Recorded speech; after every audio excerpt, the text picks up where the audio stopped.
നമസ്കാരം, ഞാൻ ശ്രീജിത്ത് സേൻ. ഇന്ന് ഞാനിവിടെ സംസാരിക്കാൻ പോകുന്ന ഒരു വിഷയം വളരെ വ്യത്യസ്തതയുള്ള ഒരു വിഷയമാണ്. അതായത് യഹൂദന്മാരെ കുറിച്ചാണ് ഞാനിവിടെ സംസാരിക്കാൻ ഉദ്ദേശിക്കുന്നത്. നമുക്കേവർക്കും അറിയാം, ലോകത്തിൻ്റെ ബുദ്ധിജീവികൾ എന്നറിയപ്പെടുന്ന യഹൂദന്മാർ വെറും കേരളത്തിലെ ഒരു ജില്ലയുടെ അത്ര മാത്രം വലിപ്പമുള്ള ഒരു രാജ്യം 6 അറേബ്യൻ രാജ്യങ്ങളെ 6 ദിവസത്തെ യുദ്ധത്തിൽ കീഴ്പ്പെടുത്തിയത് നമ്മളെല്ലാവരും കണ്ടതാണ്. അതുമാത്രമല്ല, ലോകത്തിലെ നോബൽ സമ്മാനങ്ങൾ, ശാസ്ത്രത്തിന് കൊടുക്കുന്ന നോബൽ സമ്മാനങ്ങളിൽ ഒട്ടുമുക്കാലും നേടിയിട്ടുള്ള ഒരു ജനവിഭാഗമാണ് യഹൂദന്മാർ. ഇന്ന് അമേരിക്കയിൽ ധാരാളം യഹൂദന്മാർ താമസമുണ്ട്. അവർ ശാസ്ത്രജ്ഞന്മാരായിട്ടും ഉന്നത ഉദ്യോഗത്തിലുമൊക്കെ ഇരിക്കുന്നുണ്ട്. ആൽബർട്ട് ഐൻസ്റ്റീൻ, നമുക്കറിയാം, ആപേക്ഷികതാ സിദ്ധാന്തത്തിൻ്റെ ഉപജ്ഞാതാവായ ആൽബർട്ട് ഐൻസ്റ്റീനും തുടങ്ങിയ മറ്റ് സകല പ്രമുഖ ശാസ്ത്രജ്ഞന്മാരും, ശാസ്ത്രത്തിലൊക്കെ നോബൽ സമ്മാനം നേടിയ ശാസ്ത്രജ്ഞന്മാരെല്ലാം തന്നെ യഹൂദന്മാർക്കിടയിൽ നിന്നാണ് ഉണ്ടായിട്ടുള്ളത്. അപ്പം ഇത്രയധികം ബുദ്ധിമാന്മാരും അതിബുദ്ധിജീവികളുമായിട്ടുള്ള യഹൂദന്മാർ എങ്ങനെയാണ്, അല്ലെങ്കിൽ എന്തുകൊണ്ടാണ് 19 നൂറ്റാണ്ടുകാലം, അതായത് 1900 വർഷം പ്രവാസികളായും ലോകം മുഴുവനും ചിന്നിച്ചെതറിയും വെറുക്കപ്പെട്ടവരായും ശപിക്കപ്പെട്ടവരായും കഴിഞ്ഞുകൂടിയത്? യഹൂദന്മാർ ധാരാളം പേർ ലോകത്തിൻ്റെ വിവിധ രാജ്യങ്ങളിൽ വേട്ടയാടപ്പെടുകയും അതുമാത്രമല്ല അതിൽ ധാരാളം പേർ കൊല്ലപ്പെടുകയും ചെയ്തു. ഇപ്പം ഹിറ്റ്ലറുടെ കീഴിൽ തന്നെ 60 ലക്ഷത്തോളം യഹൂദന്മാരാണ് കൊല്ലപ്പെട്ടത്. ഇവർ ചെന്ന് ചേക്കേറിയ രാജ്യങ്ങളിലെല്ലാം ഇവരെ ശപിക്കപ്പെട്ട ജനതയായിട്ടും ഇവരെ ഇരിപ്പിടം കിട്ടാത്തവരായിട്ടും ഇവരെ കൊള്ളരുതാത്തവരായിട്ടും കൊലയാളികളായിട്ടും കരുതി. ഇവർക്ക് ഒരിടത്തും ഒരു ആശ്രയം ഉണ്ടായില്ല. അത് എന്തുകൊണ്ടാണ് ഇവർക്ക് അങ്ങനെ സംഭവിച്ചത്? ഇത്രയും ബുദ്ധിമാന്മാരായ ഈ ജനത എന്തുകൊണ്ടാണ് 19 നൂറ്റാണ്ടുകാലം, അതായത് 1900 വർഷം ലോകത്തിൽ മുഴുവനും തെണ്ടികളായി കഴിഞ്ഞുകൂടിയത്? അവർ ചെയ്ത പാപകർമ്മങ്ങൾ എന്തൊക്കെയാണ്? ഇതിനെക്കുറിച്ചാണ് ഞാൻ ഈ വീഡിയോയിൽ വിശദീകരിക്കുന്നത്. സശ്രദ്ധം ഒന്ന് കണ്ടിരിക്കുക. അപ്പോൾ യഹൂദന്മാരെ കുറിച്ച് പറയുന്നതിന് മുമ്പ് തുടക്കത്തിലേ ഒന്ന് പറയട്ടെ. എത്രയൊക്കെ തന്നെ ബുദ്ധിമാനാണെങ്കിലും എത്രയൊക്കെ തന്നെ കഴിവുള്ളവനാണെങ്കിലും കഴിവുറ്റവനാണെങ്കിലും ഈശ്വര കോപം, അതായത് ദൈവകോപം ഏറ്റുപോയാൽ പിന്നെ ആ ജനത നിലനിൽക്കുകയില്ല എന്നുള്ളതാണ്. എത്ര ബുദ്ധിയുള്ളവരാണെങ്കിലും എത്ര കഴിവുള്ളവരാണെങ്കിലും ഈശ്വര കോപം ഏറ്റുപോയാൽ പിന്നീട് അവൻ നിലനിൽക്കുകയില്ല. അപ്പോൾ യഹൂദ ജനതയുടെ അല്ലെങ്കിൽ യഹൂദന്മാരുടെ ഈ 19 നൂറ്റാണ്ട് കാലത്തെ പ്രവാസത്തിനും അടിമ ജീവിതത്തിനും കാരണം അവർക്ക് ഈശ്വര കോപം ഏറ്റതാണെന്നുള്ളത് നമുക്ക് അസന്ദിഗ്ധമായിട്ട് പറയാം, നമുക്ക് നിസ്സംശയം പറയാവുന്ന കാര്യമാണ്.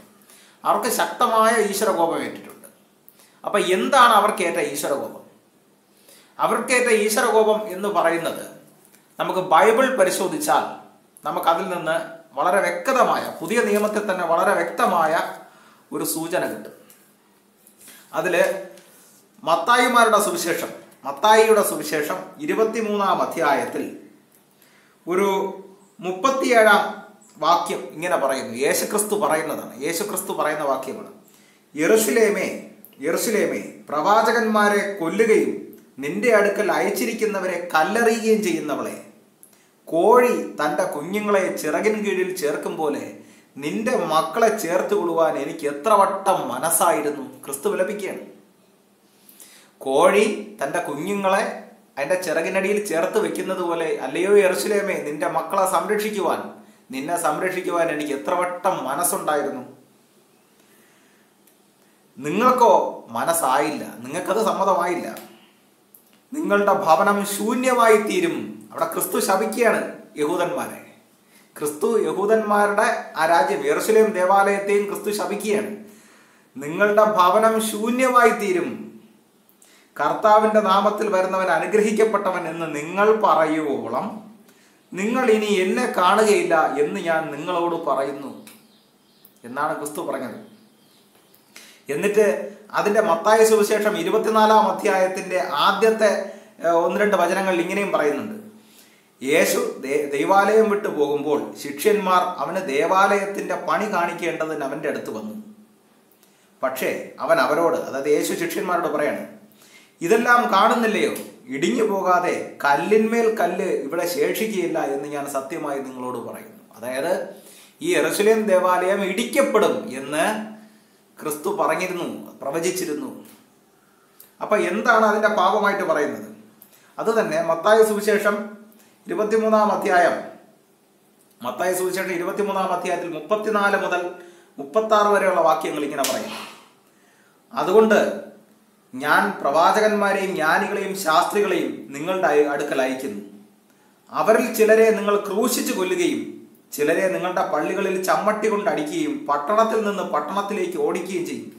നീതിമാനായ ഹാബലിന്റെ രക്തം മുതൽ നിങ്ങൾ മന്ദിരത്തിനും യാഗപീഠത്തിനും നടുവിൽ വെച്ച് കൊന്നവനായി ബെരഖ്യാവിന്റെ മകനായ സഖരിയാവിന്റെ രക്തം വരെ ഭൂമിയിൽ ചൊരിഞ്ഞ നീതിയുള്ള രക്തം എല്ലാം നിങ്ങളുടെ മേൽ വരേണ്ടതാകുന്നു. അതായത് ഇസ്രായേൽ ജനത, യഹൂദ ജനത പണ്ട് കൊന്നിട്ടുള്ള കൊലപാതകങ്ങളിൽ അവരെ കൊന്നു തള്ളിയിട്ടുള്ള പ്രവാചകന്മാരുടെ എല്ലാം രക്തം നിങ്ങളുടെ മേൽ വരേണ്ടതാകുന്നു എന്ന് പറഞ്ഞാൽ അവർ പ്രവാചകന്മാരെയൊക്കെ കൊന്നതിൻ്റെ തിക്തഫലം അവരനുഭവിക്കേണ്ടതാകുന്നു എന്നാണ് ക്രിസ്തുവോടെ പറയുന്നത്. ഇതൊക്കെയും ഈ തലമുറ മേൽ വരും എന്ന് സത്യമായിട്ട് നിങ്ങളോട് പറയുന്നു ആണ് പറയുന്നത്. അപ്പൊ ഇതിൽ നിന്ന് നമുക്ക് എന്താണ് മനസ്സിലാക്കാനുള്ളത്? യഹൂദന്മാരെന്ന് പറയുന്ന ജനതയെ രക്ഷിക്കുവാനായി അവരൊരു മിശിഹായെയാണല്ലോ കാത്തിരുന്നത്, അവരുടേതായ ഒരു രാജാവിനെ, അല്ലെങ്കിൽ അവരുടെ മിശിഹായെയാണ് കാത്തിരുന്നത്. അപ്പൊ അവർക്ക് അവരുടെ ഒരു രക്ഷകനെ, അതായത് എന്ന് പറഞ്ഞാൽ പല വിധത്തിലുള്ള അന്ധവിശ്വാസങ്ങളിൽ മയങ്ങി കുറെ പുരോഹിതന്മാരുടെ മാത്രം ചൊൽപ്പടിയിൽ പെട്ട് ജീവിച്ചിരുന്നു. അതായത് ശാസ്ത്രിമാരെയും പുരോഹിതന്മാരെയും പറ്റി യേശു വീണ്ടും ദുഷിച്ചു പറയുന്നുണ്ട്. അവരുടെ മാത്രം ചൊൽപ്പടിയിൽ ജീവിച്ചിരുന്ന ഒരു വിഭാഗം, അതാണ് യഹൂദന്മാർ. അപ്പൊ അവരെ രക്ഷിക്കുന്നതിനായി, അവരെ വെളിച്ചത്തിലേക്ക് നയിക്കുന്നതിനായി റോമാക്കാരവരെ ആക്രമിച്ച് കീഴടക്കിയതിന് ശേഷം ഇവർ റോമാക്കാരുടെ ആധിപത്യത്തിന് കീഴിൽ കഴിഞ്ഞിരുന്നപ്പോൾ ഇവർക്കിടയിൽ ഒരു രക്ഷകനെ ദൈവം അയക്കുകയുണ്ടായി. ആ രക്ഷകനായിരുന്നു, അവരുടെ അവസാന രക്ഷയായിരുന്നു യേശു ക്രിസ്തു. അവർക്കിടയിൽ വന്ന അവസാനത്തെ രക്ഷയാണ്, യഹൂദന്മാർക്കായിട്ട് വന്ന അവസാനത്തെ രക്ഷകനായിരുന്നു യേശു ക്രിസ്തു. ആ യേശു ക്രിസ്തുവിന് അവരെന്താണ് ചെയ്തത്? അദ്ദേഹത്തെ ഒറ്റപ്പെടുത്തുകയും അദ്ദേഹത്തെ ഉപദ്രവിക്കുകയും യഹൂദന്മാർ ഒന്നടങ്കം അദ്ദേഹത്തെ പിടിച്ച് ക്രൂശിക്കാൻ ഏൽപ്പിക്കുകയും ചെയ്തു. അതിനുശേഷം യേശുവിനെ ക്രൂശിക്കുന്നതിന് മുമ്പ് അന്ന് ശബ്ബത്ത് നാളിൽ അവർക്കൊരു ആചാരമുണ്ട്. അതായത് കുറ്റവാളികളിൽ ഒരുവനെ വിട്ടുകൊടുക്കും. ഒരുത്തനാണെങ്കിൽ ആരായിരുന്നു? ബറബ്ബാസ് എന്ന് പറയുന്ന ഒരു കൊലയാളിയായിരുന്നു. മറ്റേയാള് ക്രൂശിക്കാൻ കൊണ്ടുപോയ യേശു ക്രിസ്തുവായിരുന്നു. ജനങ്ങളോട് പീലാത്യോസ് ചോദിക്കുകയാണ്, നിങ്ങൾക്ക് ആരെ വിട്ടു തരണം? ഞാൻ ഈ മനുഷ്യനിൽ കുറ്റമൊന്നും കാണുന്നില്ല, അതായത് ഞാൻ യേശുവിൽ കുറ്റമൊന്നും കാണുന്നില്ല. നിങ്ങൾക്ക് ആരെ വിട്ടു തരണം? ബറബ്ബാസ് എന്ന കൊലയാളിയെ വിട്ടു തരണോ, അതോ നിങ്ങളുടെ രാജാവെന്ന് പറയുന്ന യേശുവിനെ വിട്ടു തരണമോ? അപ്പോൾ ഈ യഹൂദ ജനത പുരോഹിതന്മാരുടെ പാട്ടിലായി അവർ വിളിച്ചു പറഞ്ഞ കഥയാണ്, ഞങ്ങൾക്ക് ബറബ്ബാസിനെ വിട്ടു തരിക, അവനെ ക്രൂശിക്കുക, യേശുവിനെ ക്രൂശിക്കുക എന്ന്. എന്തോ ഒരു വലിയ പാപമാണ് യഹൂദന്മാർ ചെയ്തത്. നിങ്ങളൊന്ന് ആലോചിച്ച് നോക്കിയേ.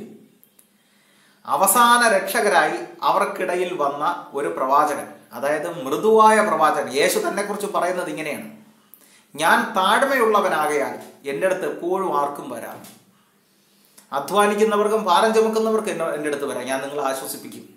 ഇത്രയധികം അത്ഭുത പ്രവർത്തികൾ അവർക്കിടയിൽ ചെയ്തിട്ടും, ഇത്രയധികം ധാർമ്മികത അവർക്കിടയിൽ പ്രസ്താവിച്ചിട്ടും, ഒരു കർണത്തടിക്കുമ്പോൾ മറുകർണം കൂടെ കാണിച്ചു കൊടുക്കുക എന്ന് ഉപദേശിച്ച ഒരു സഹന നിശബ്ദനായ ഒരു സാത്വികനായ ഒരു വ്യക്തി അവർക്കിടയിൽ വന്നിട്ടും അവർ അദ്ദേഹത്തെ അംഗീകരിക്കുകയോ അദ്ദേഹത്തെ സ്വീകരിക്കുകയോ അദ്ദേഹത്തെ ബഹുമാനിക്കുകയോ ചെയ്യാതെ ഈ ശാസ്ത്രിമാര്, അതായത് അവരുടെ മതപുരോഹിതന്മാരുടെ ചൊൽപ്പടിക്ക് കേട്ട് യേശുവിനെ ക്രൂശിക്കാൻ ഏൽപ്പിക്കുകയും നിങ്ങൾക്ക് അവസാനം ആരെ വിട്ടുതരണം എന്ന് പിലാത്യൂസ്, അവരെ ഭരിച്ചിരുന്ന രാജാവ്, ചോദിച്ചപ്പോൾ ഇവർ പറഞ്ഞത് നിങ്ങൾക്ക് കൊലയാളിയായ ബറബ്ബാസിനെ വിട്ടു തന്നാൽ മതി, തങ്ങളുടെ അവസാന രക്ഷകനായ യേശുവിനെ നിങ്ങൾ ക്രൂശിക്കുക, അവനെ ക്രൂശിക്കുക എന്നാണ് അവർ ആർത്ത് വിളിച്ചത്.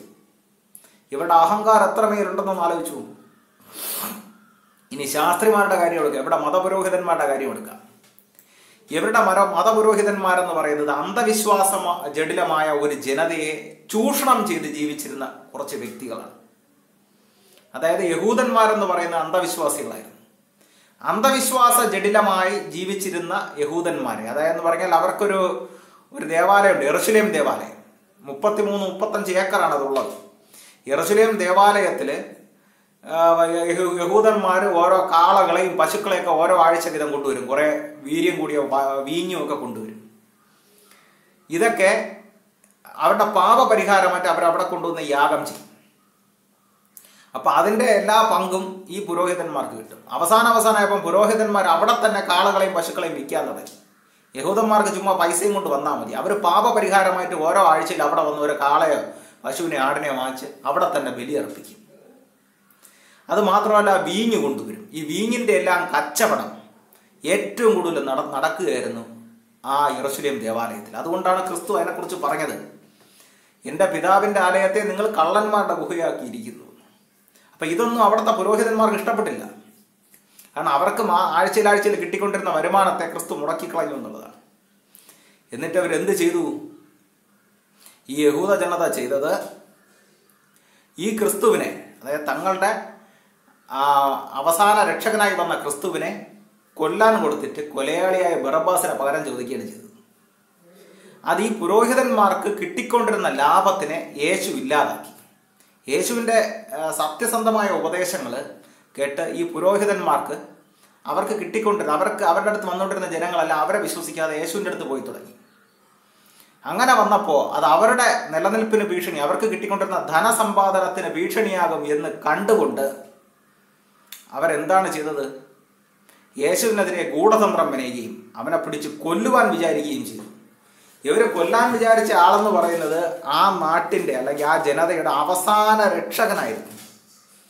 അവരുടെ സമുദായത്തിൻ്റെ അവസാനത്തെ രക്ഷകനെയാണ്, ദൈവം അയച്ച രക്ഷകനെയാണ് അവർ പിടിച്ച് കൊല്ലാനയച്ചത്. അപ്പം മനുഷ്യൻ്റെ അത്യാർത്തി ഈ പുരോഹിതവർഗം ഇന്നുമുണ്ട് നമുക്കിടയിൽ. ഇതേ പുരോഹിതവർഗം വ്യാജത്തെ ചൂഷണം ചെയ്ത് ജീവിക്കുന്നവർ, മനുഷ്യൻ്റെ അന്ധവിശ്വാസങ്ങളെ ചൂഷണം ചെയ്ത് ജീവിക്കുക എല്ലാ മതത്തിലും ഉണ്ട്, എല്ലാ മതങ്ങളിലും ഉണ്ട് ഇന്ന് ഈ പുരോഹിതവർഗം. അപ്പോൾ ഈ പുരോഹിതവർഗത്തെക്കുറിച്ചാണ് പ്രധാനമായിട്ടും ഈ വീഡിയോയിൽ പറയുന്നത്. അപ്പോൾ ഈ പുരോഹിതവർഗം എന്ന് പറയുന്നത് ജനങ്ങളുടെ അന്ധവിശ്വാസ ജടിലമായ കാര്യങ്ങളെ ചൂഷണം ചെയ്ത് അവരെ കൊള്ളയടിച്ച് ജീവിച്ചിരിക്കുന്ന ജനത.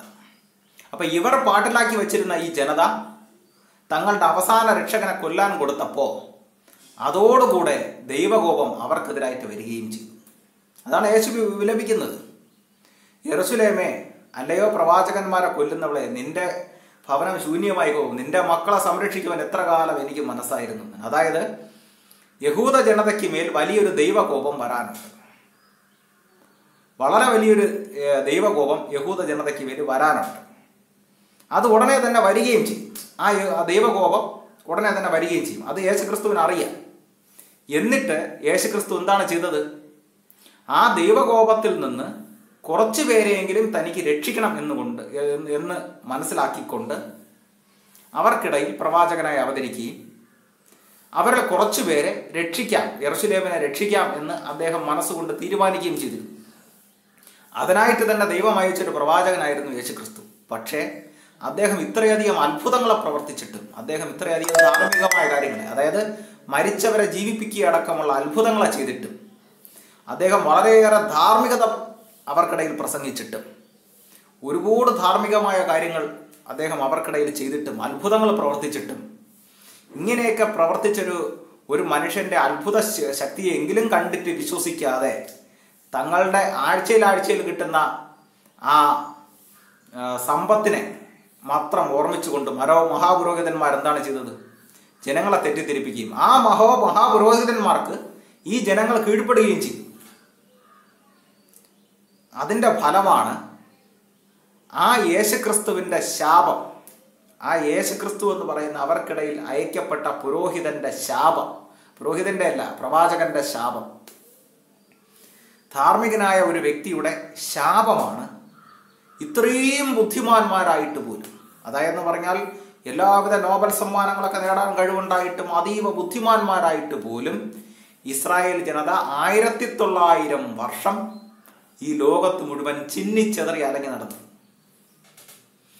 അതിൽ തന്നെ യേശുക്രിസ്തു തനിക്ക് വേണ്ടി വിലപിച്ച ഇസ്രായേലിലെ ചില സ്ത്രീകളുടെ മുഖത്ത് നോക്കി യേശുക്രിസ്തു പറയുന്നുണ്ട്, നിങ്ങൾ എനിക്ക് വേണ്ടി വിലപിക്കേണ്ട, നിങ്ങൾ നിങ്ങളെ മക്കൾക്ക് വേണ്ടി വിലപിച്ചു കൊള്ളുക, നിങ്ങളെ മക്കളെ അടിമകളായി പിടിച്ചു കൊണ്ടുപോകും. AD 140 അടുപ്പിച്ച് റോമാക്കാർ യെറുശലേമിനെ ആക്രമിച്ച് യഹൂദന്മാരെല്ലാം പിടിച്ച് അടിമകളായിട്ട് വിൽക്കുകയുണ്ടായി.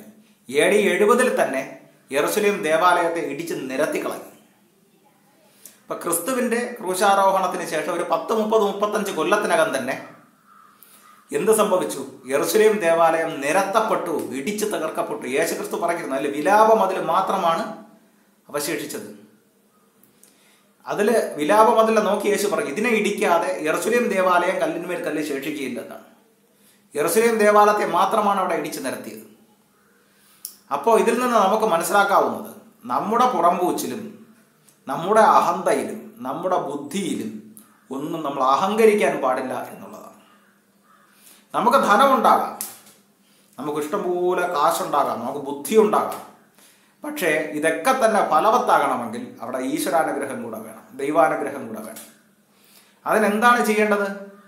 ദൈവം അയച്ചിരിക്കുന്ന താക്കീതുകാരും ആയിട്ടുള്ള പ്രവാചകന്മാര്, ഇവിടെ ഹിന്ദുക്കൾക്കിടയിലാണെങ്കിൽ മഹർഷിമാര്, അങ്ങനെയുള്ള ദൈവശക്തി നിറഞ്ഞ ആൾക്കാരെ നമ്മൾ ബഹുമാനിക്കണം.